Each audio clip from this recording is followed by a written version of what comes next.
Described as a visionary thinker with rare intellect, Simon Sinek teaches leaders and organizations how to inspire people. A trained ethnographer, Sinek is fascinated by the people and organizations that make the greatest lasting impact on the world. Over the years, he's discovered some remarkable patterns about how people think, act, and communicate, and the environments in which people operate at their natural best.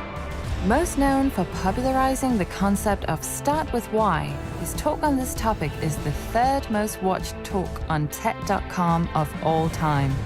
A New York Times best-selling author, Sinek is author of Find Your Why, Leaders Eat Last, and his latest book, The Infinite Game. Let's welcome Simon Sinek to the summit stage. You have to have trusting teams. What does that look like? I stayed at the Four Seasons in Las Vegas.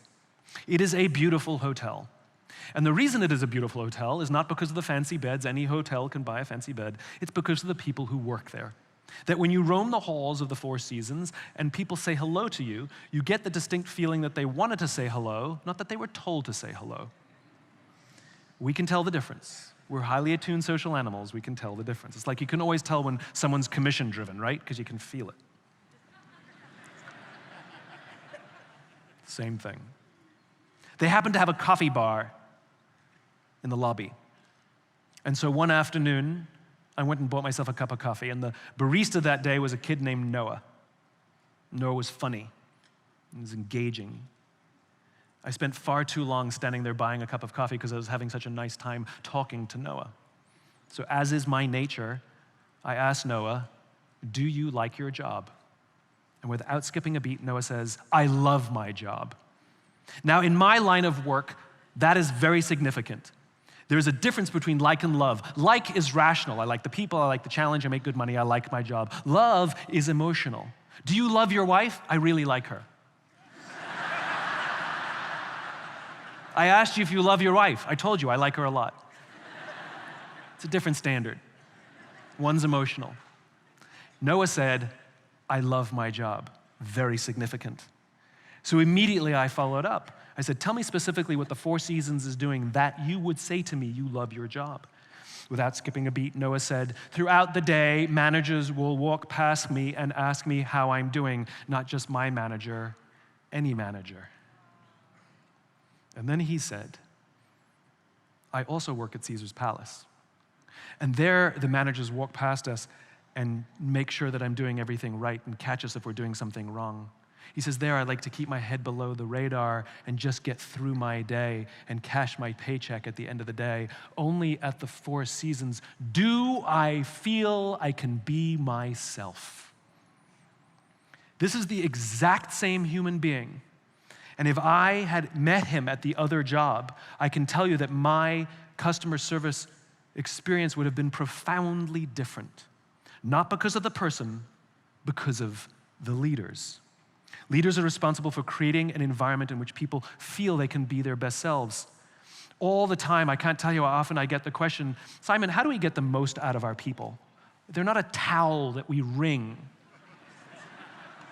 It is a flawed question that even if you get the right answers, you're going to get the wrong direction.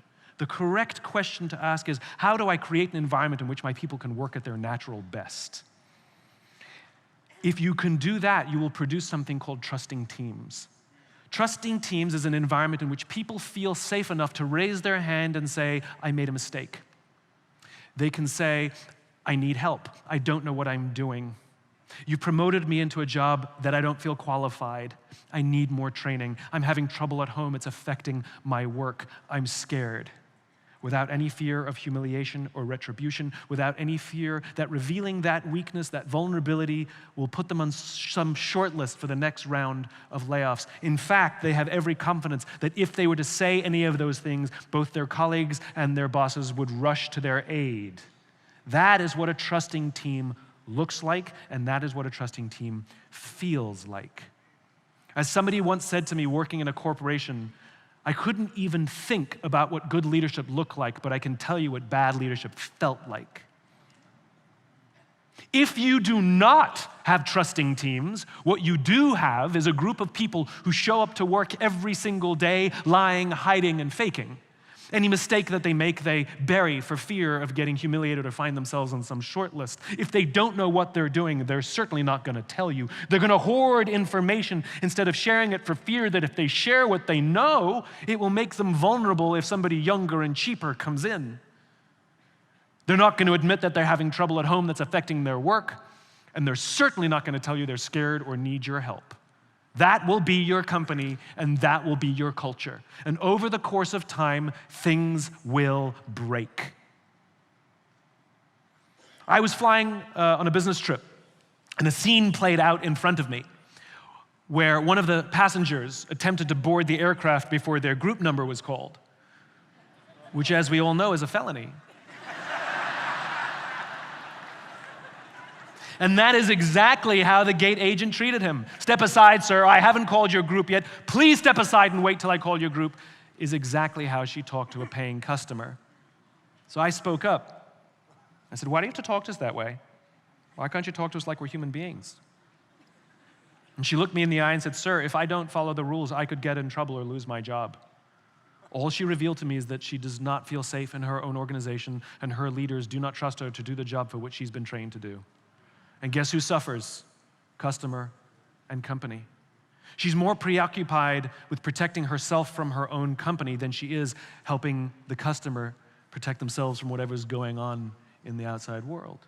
Her preoccupation is herself, not us, not the company. The reason we love flying Southwest Airlines, for example, is not because they have some magical formula to hire all the best people. It's because the people who work there feel safe in their own organizations and feel that their leaders trust them to do the jobs for which they've been trained to do. We do not trust people to follow rules. We trust people to know when to break them. We trust people to be aware of the infinite game, and even though they are given finite targets and finite roles to play, I know that that gate agent had to get that plane out on time. That is a finite game. There's a beginning, middle, and end, and once it's done, she'll do it again. I understand that, but it's in the context of the infinite game. That airline hopes to keep in business for as long as possible, if not forever, if possible. And if they are not aware of the infinite game, that means they will treat us poorly to get their goals achieved, as opposed to treating us well because they know that we'll recommend them and fly them again and talk about our great experiences versus our bad experiences. The infinite game is bigger than simply making the goal. It's about being able to sustain the will and resources to stay in the game for as long as possible. You have to have teams that trust each other and trust their leadership. Number two,